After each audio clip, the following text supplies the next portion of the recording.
जरा विचार करा, एक असा एआय जो फक्त आपल्याशी बोलत नाही, तर आपल्यासाठी खरंखुरं काम करतो. म्हणजे आपल्या वतीने ईमेल पाठवतो, सॉफ्टवेअर तयार करतो, अगदी आपण झोपलेलो असतानाही आपलं काम पुढे नेत राहतो. हे ऐकायला किती भारी वाटते नाही का? हेच आहे मॉल्टू बॉटचं वचन. पण ह्याच वचनाच्या दुसऱ्या बाजूला एक मोठं दुःस्वप्न तर लपलेलं नाही ना? चला तर मग या शक्तिशाली नवीन तंत्रज्ञानाच्या दोन्ही बाजू जरा बारकाईने तपासून पाहूया. आज आपण या 5 मुद्द्यांवरून जाणार आहोत. आपण सुरुवात करूया एआयच्या या नवीन युगापासून. मग बघूया त्याच्या अविश्वसनीय क्षमता, त्यातील धोके ओळखू आणि सगळ्यात शेवटी हे तंत्रज्ञान सध्या कोणासाठी योग्य आहे यावर बोलूया. काही महिन्यांपूर्वीपर्यंत एआय आपल्यासाठी एक हुशार सल्लागार होता. तो आपल्याला माहिती द्यायचा, गोष्टी समजावून सांगायचा. पण आता चित्र पूर्णपणे बदलतंय. एआय आता आपल्या डिजिटल आयुष्यातला केवळ एक सल्लागार नाही, तर एक सक्रिय भागीदार बनतो आहे. तर आपण आता चॅटबॉट युगातून थेट ऑपरेटर युगात प्रवेश करतोय. फरक काय आहे? अगदी सोपा आहे. बघा, आधी एआय आपल्याला सांगायचं की असा ईमेल लिहा.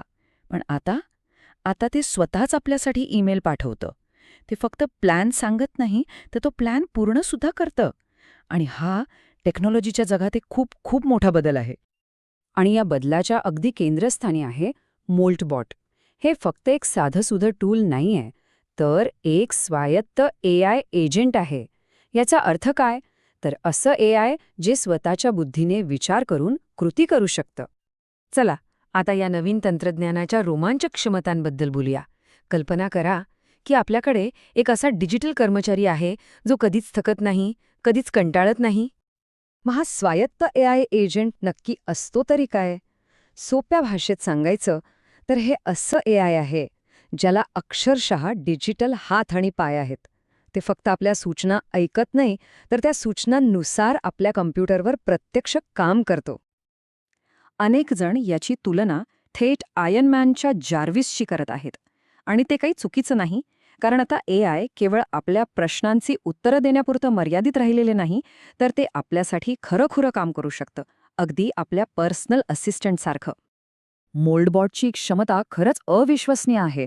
तो प्रोग्रामरसाठी संपूर्ण ॲप्स तयार करू शकतो, आपले ईमेल सांभाळू शकतो, स्वतःला अधिक हुशार बनवण्यासाठी नवीन सॉफ्टवेअर इन्स्टॉल करू शकतो आणि सगळ्यात महत्त्वाचं, आपल्या कॉम्प्युटरवरील फाईल्सपासून ब्राउझरपर्यंत जवळजवळ प्रत्येक गोष्टीवर तो नियंत्रण ठेवू शकतो. आणि हा डिजिटल कर्मचारी 24 तास, 7 दिवस काम करतो. त्याला पगार नको, सुट्टी नको. फक्त त्याचा मेंदू म्हणजेच एआय मॉडेल चालवण्यासाठी जो काही खर्च येतो तेवढाच द्यावा लागतो. पण थांबा, या सगळ्या रोमांचक गोष्टींमध्ये एक मोठा धोकाही दडला आहे. आणि ही धोक्याची सूचना दुसऱ्या तिसऱ्या कोणी नाही, तर स्वतः मोल्टबॉटच्या निर्मात्यानेच दिली आहे. त्यामुळे याकडे अधिक गांभीर्याने पाहण्याची गरज आहे. मोल्टबॉट कोणत्या मोठ्या कंपनीने नाही, तर पीटर स्टाइनबर्गर नावाच्या एका उद्योजकाने बनवला आहे. आणि त्यांनी ते ओपन सोर्स ठेवलं आहे, म्हणजे त्याचा कोड सगळ्यांसाठी उपलब्ध आहे. कोणीही ते विनामूल्य डाउनलोड करून वापरू शकतं आणि त्यात बदलही करू शकतं. पण गंमत बघा, ह्याच निर्मात्याने एक खूप स्पष्ट इशारा दिलाय. ते सरळ म्हणतात की अरे, हे काही तयार सुरक्षित उत्पादन नाहीये, यात अजूनही धोके आहेत. आणि म्हणूनच त्यांनी बजावून सांगितलंय की ज्यांना कम्प्युटरचं आणि कोडिंगचं फारसं ज्ञान नाही, त्यांनी यापासून लांबच राहावं. एक छोटीशी पण महत्वाची माहिती. आधी याचं नाव होतं क्लॉडबॉट, पण काही कायदेशीर कारणांमुळे त्याचं नाव बदलून मोल्टबॉट करण्यात आलं. त्यामुळे याबद्दल अधिक माहिती शोधताना हे नवीन नाव लक्षात ठेवणं गरजेचं आहे. चला, आता ह्या कथेच्या दुसऱ्या काहीशा भीतीदायक बाजूकडे वळूया. कारण मोल्टबॉटच्या ह्याच अफाट क्षमतेमुळे सुरक्षेचे खूप मोठे प्रश्न निर्माण झाले आहेत. पण तज्ज्ञ याला सुरक्षेसाठी एक मोठं दुःस्वप्न का म्हणत आहेत? याचं कारण खूप साधं आहे, पण तितकंच गंभीर आहे. ChatGPT सारखे चॅटबॉट्स आपल्या ब्राउझरच्या एका टॅबमध्ये, म्हणजे एका सुरक्षित मर्यादेत काम करतात. पण मोल्टबॉटला आपल्या संपूर्ण कॉम्प्युटरचा रूट ॲक्सेस लागतो. याचा अर्थ त्याला आपल्या कॉम्प्युटरमधल्या प्रत्येक फाईल, प्रत्येक ॲप आणि संपूर्ण सिस्टीमवर पूर्ण नियंत्रण मिळतं. आणि जर हे नियंत्रण चुकीच्या व्यक्तीच्या हातात गेलं किंवा एआयने एक छोटीशी चूक केली, तर त्याचे परिणाम खूप भयंकर असू शकतात. बँक खाती रिकामी होण्यापासून ते खाजगी माहिती सार्वजनिक होण्यापर्यंत किंवा आपली संपूर्ण सिस्टम कायमची डिलीट होण्यापर्यंत काहीही होऊ शकतं.